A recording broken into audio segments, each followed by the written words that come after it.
అలా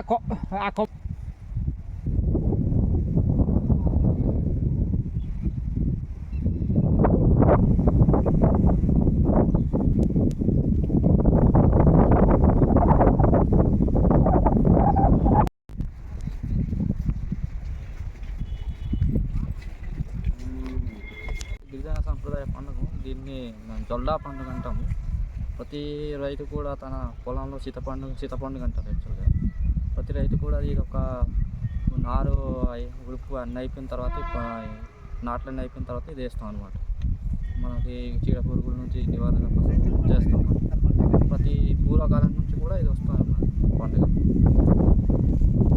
ఇది జొల్లా కొమ్మలు అంటే అంటే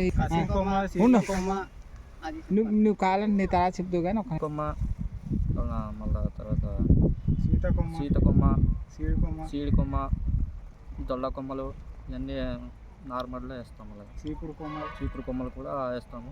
వీళ్ళుంటే మళ్ళీ జీలు కొమ్మ కూడా వేస్తాము. వేసిన తర్వాత పూజ చేసి యథావిధిగా మళ్ళీ ఏదైనా సంప్రదాయబద్ధంగా పసుపు కుంకుమ హారతులు అన్నీ ఇచ్చిన తర్వాత ఎవరైనా కోళ్ళు కానీ ఇలా కోసుకోవచ్చు. ఇలా చేయడం వల్ల మనకు చీతా నివారణ అంటే మన చీడ పురుగుల నుంచి రక్షణ అన్నమాట. రక్షణగా ఉంటుందని మా పూర్వకాలం నుంచి అనుకున్నాం.